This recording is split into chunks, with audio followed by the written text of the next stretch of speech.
Bienvenue dans cet autre épisode du podcast Ici la diversité entrepreneuriale. Mon nom est Brice Kamgan, je suis expert en storytelling et communication et j'ai le privilège d'animer ces sessions de podcast qui est organisée par le RAEM.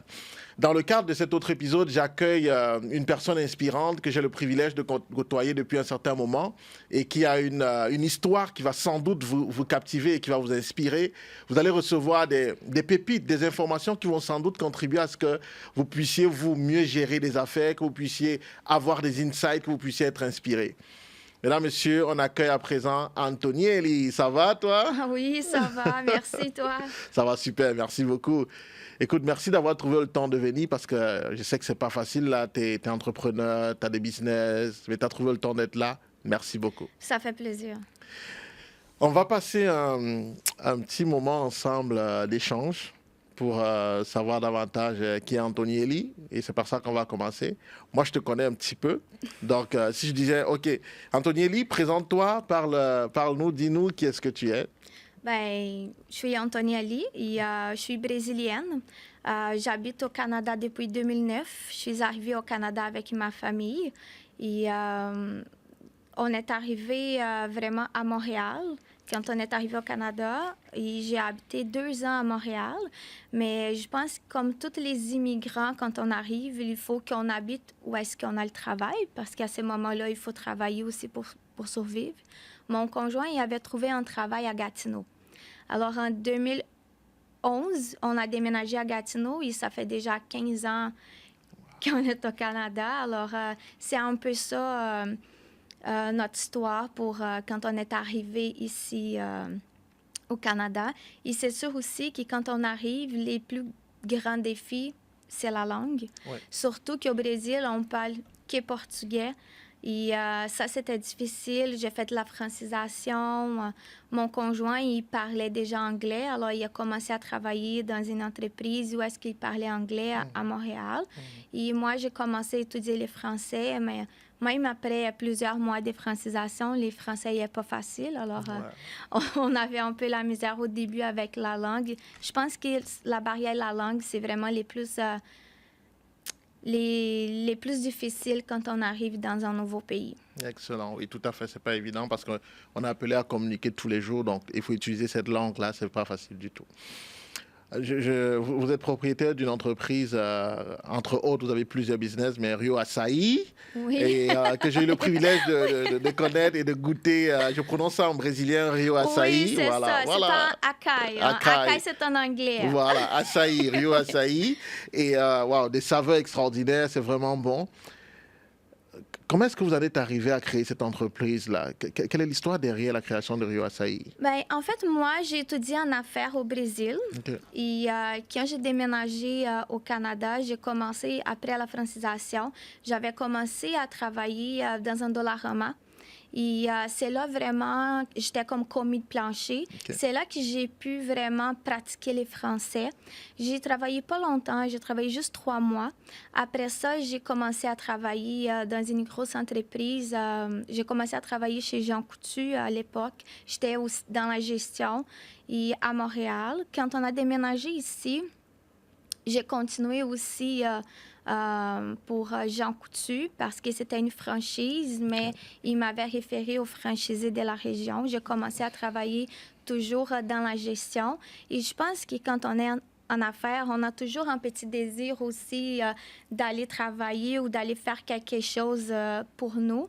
Mais j'étais quand même... j'étais contente avec mon travail. J'étais toujours dans la gestion. Mon conjoint, quand on a déménagé ici, il avait ouvert sa propre entreprise. Il travaillait déjà pour lui. Mais moi, j'étais quand même correcte avec ce que je le faisais. J'aime ça, travailler avec les gens. J'aime ça aller planifier des stratégies, des budgets. J'étais toujours dans ces mondes-là. Mais en 2018, j'ai reçu un diagnostic de cancer. C'est à ce moment-là que ça a tout changé. J'étais bouleversée. Toute ma famille, en fait, parce que quand on va traverser des défis comme ça, c'est la famille au complet qui est touchée. Tout à fait. La plus petite, elle avait juste 2 ans. Et c'est sûr que c'était un des défis plus difficiles que j'avais passé dans ma vie.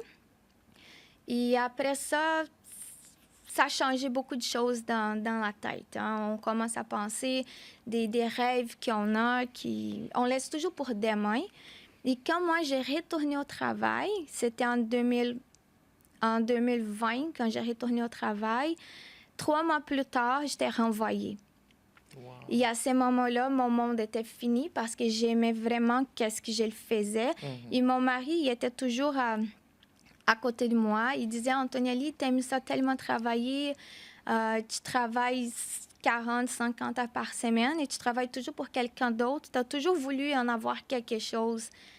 C'est ça maintenant, comme rien, on dit en portugais, rien arrive pour rien. Oui. Et lui m'avait dit, on va faire quelque chose, on va aller chercher tes rêves. Tu vas réaliser tes rêves et on va ouvrir notre entreprise. Et là, j'ai commencé à faire les recherches. Je connaissais déjà beaucoup de choses parce que j'ai travaillé 9 ans quand même dans la gestion ici au Canada. J'avais fait beaucoup de cours pendant tous ces temps. J'ai eu l'opportunité d'apprimorer, que ce soit mon français, que ce soit des cours de recyclage dans les ressources humaines, un peu de comptabilité, stratégie, tout ça, vente commerciale, tout ça. J'ai eu l'opportunité de connaître aussi les marchés canadiens, qui c'est important. Et la pandémie commençait. Alors, c'était une des excuses qui ont pu me renvoyer parce qu'il n'y en avait pas d'autres excuses pour me renvoyer après un congé maladie. Et à ce moment-là, j'ai profité. J'ai dit, OK, c'est ça. J'ai commencé à aller étudier les marchés canadiens, de faire toutes les recherches. On a commencé à travailler les stratégies, qu'est-ce qu'on voulait, où est-ce qu'on voulait être dans 5 ans, dans 10 ans. Et on a commencé, et quand c'était la fin 2020, on a ouvert l'entreprise.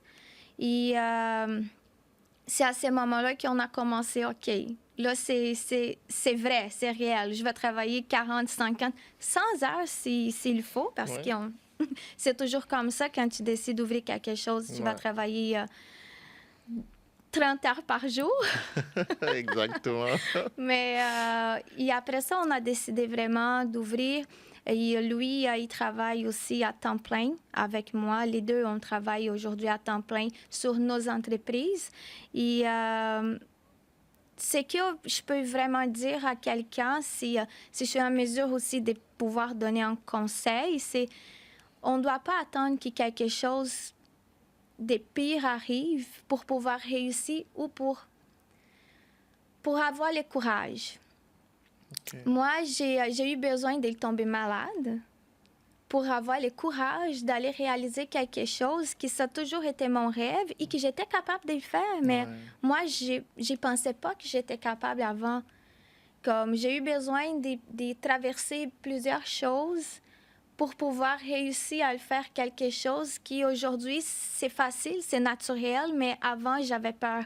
Et les détails, c'est qu'on a décidé d'ouvrir en pleine pandémie. Oui, on a commencé avec la pandémie. Wow. Oui. Wow.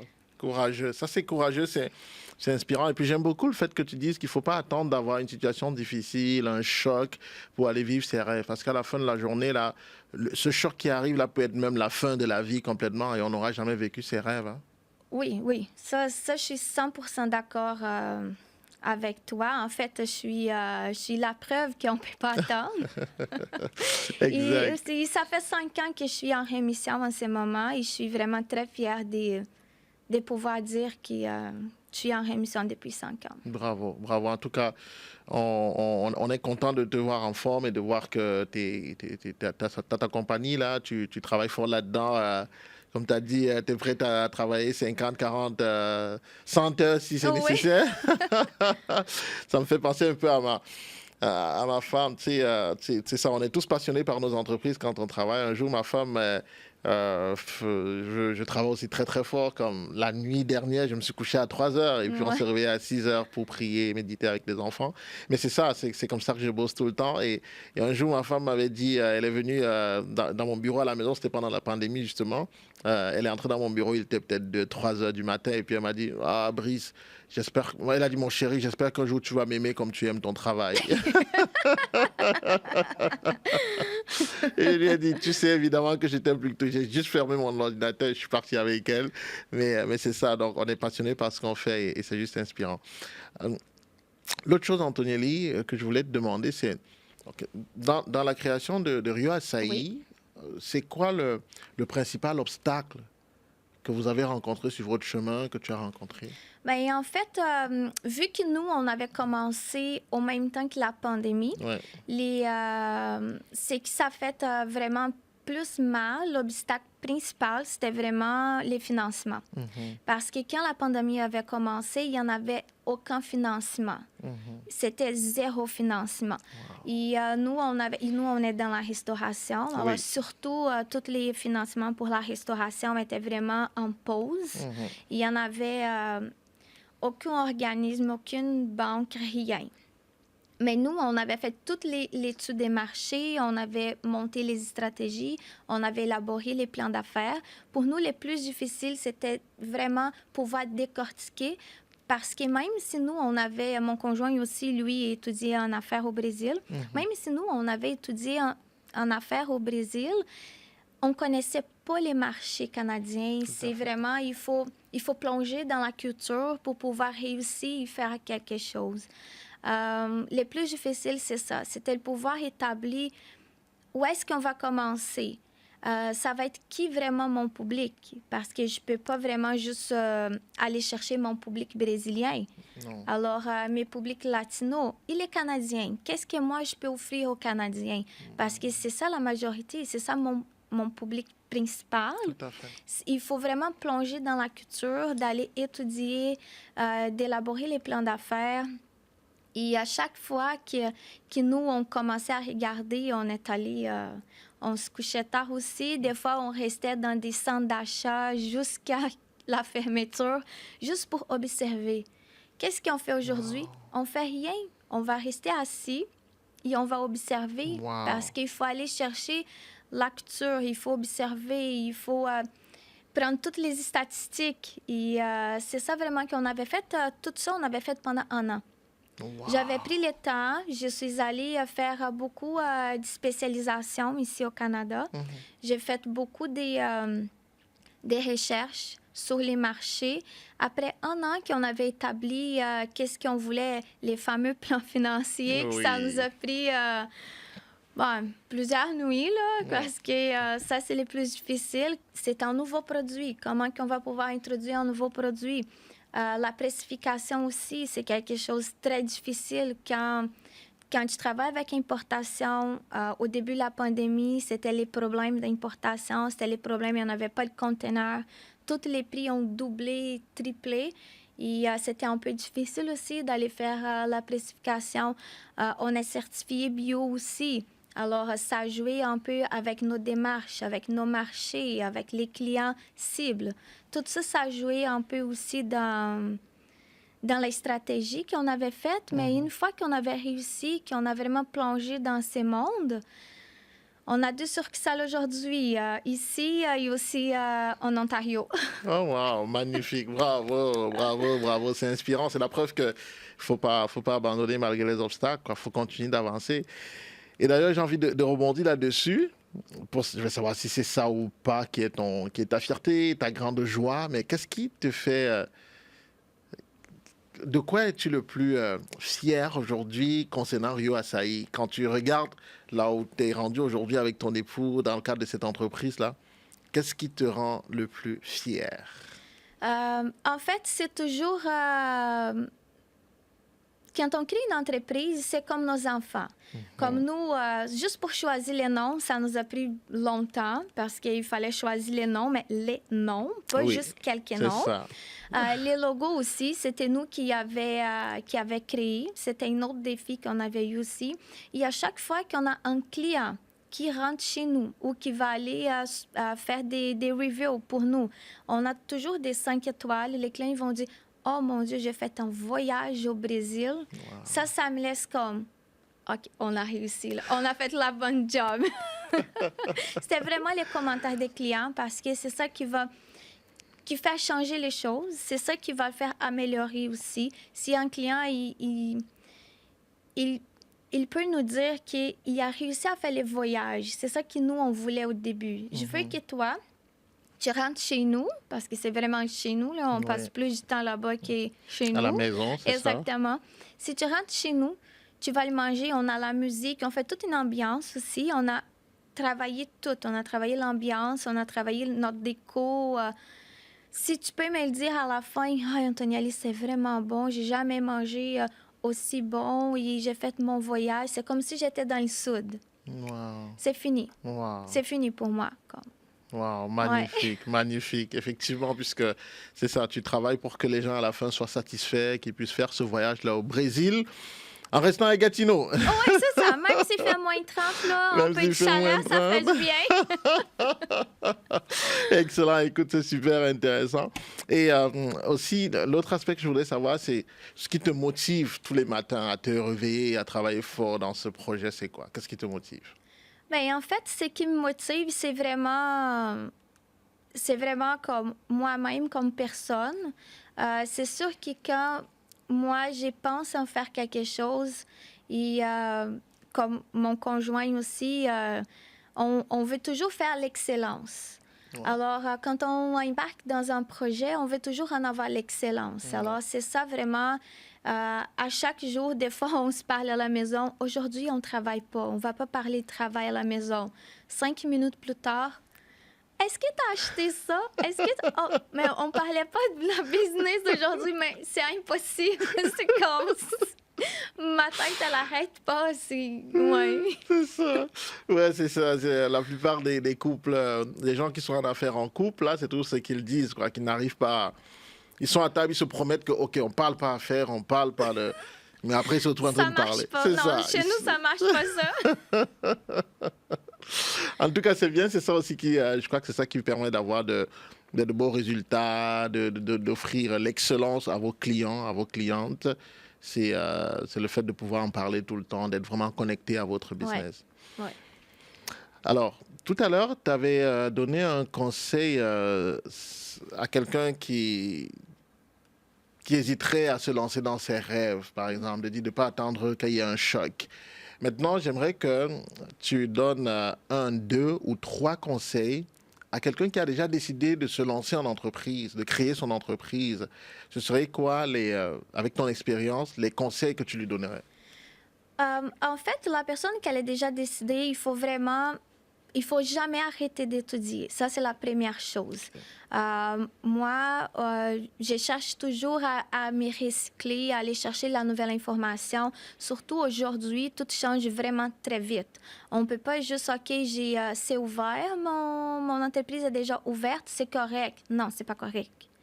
Alors, même si tu as déjà ouvert quelque chose, il faut changer en tout le temps. Il faut aller chercher l'information et aussi chercher un réseau. Parce que c'est les réseaux, il faut en avoir des contacts, il faut se créer un réseau. Et c'est ça aussi le plus difficile. Pour moi, ce que j'ai trouvé un peu difficile, c'est vraiment parce qu'on n'a pas un réseau comme dans notre langue, si je peux le dire, comme ça. Et d'aller chercher des questions. Oui, je parle français, mais des fois, c'est pas vraiment juste d'en avoir des questions ou des choses un peu plus spécifiques. Ou des fois, tu veux même pas parler dans une autre langue. Tu veux juste jaser dans ta langue à toi, ta langue maternelle. Et ça, c'est un peu difficile aussi. Mais d'aller se procurer un réseau. Comme nous, heureusement, on a un réseau ici comme super où on a eu la chance d'être connecté avec plusieurs entrepreneurs de la région. J'ai eu la chance de connaître toi. Je pense que je connais quasiment presque tous les entrepreneurs de la région à cause des soirées qu'on le fait ou des 5 à 7. C'est vraiment d'aller chercher. On a eu vraiment des très bons conseils pendant des soirées des entrepreneurs. On a reçu plusieurs conseils qui c'était vraiment comme dès lors, pendant plusieurs soirées, des rencontres qu'on avait participé. Ça, c'est vraiment l'essentiel. Tu ne peux pas décider de partir en affaires et rester dans ta boule. Non. Il faut sortir de ta boule, ouais. Magnifique. Il faut sortir de sa boule. Toi, tu es sorti de ton entreprise le temps de ce podcast pour pouvoir venir ici partager avec nous. C'est bientôt la fin, Antonielli. Ça passe tellement vite. Est-ce que tu aurais un dernier mot, une dernière information que tu veux partager avec nous avant qu'on se sépare? En fait, je suis vraiment très honorée d'être invitée à ces projets. C'est vraiment un projet qui va aider beaucoup, beaucoup de gens. Ça me fait vraiment plaisir de pouvoir partager. Alors, je suis toujours disponible pour partager avec vous, que ce soit ici ou que ce soit dans les événements qu'on se voit déjà de temps en temps à chaque année. On est toujours disponible, on aime ça faire les réseautages, on aime ça les Brésiliens, là, de parler. Ouais, mais écoute, on aime ça les parties. Ouais, mais c'est magnifique cette connexion-là, c'est vice-versa. Ouais. Vous avez une telle belle énergie que voilà, on se sent toujours... c'est le sud, le soleil, c'est rayonnant, le sourire, ça fait plaisir. Écoute, merci infiniment, Antonielli, d'être venu à ce podcast et puis bien hâte de te rencontrer bientôt. Je passerai dans votre boutique, je vais voir ton mari, qui est quelque part, il n'est pas très loin d'ici là en ce moment. Je passerai vous voir, je passerai déguster, j'emmènerai les enfants déguster avant la rentrée scolaire. Oui. Surtout les enfants, ils aiment ça, là. C'est ça, je vais les amener. Surtout, en plus, c'est bio, on sait que c'est certifié et tout, on va le faire. Merci infiniment encore. Merci à toi. Mesdames, Messieurs, c'était un plaisir pour moi d'animer cette autre session de podcast, ici la diversité entrepreneuriale. Vous avez écouté, on a écouté quelqu'un qui a une histoire inspirante, qui a un parcours qui était rempli d'obstacles, mais qui a su faire face à ces obstacles et continuer d'avancer. Avec son époux en équipe, ils ont déjà 2 succursales aujourd'hui. Ce qui est bien, c'est une source d'inspiration pour les entrepreneurs de la diversité. En tout cas, moi, j'ai appris beaucoup et je sens que je vais encore regarder cette vidéo comme si c'est pas moi qui étais en train de l'interviewer.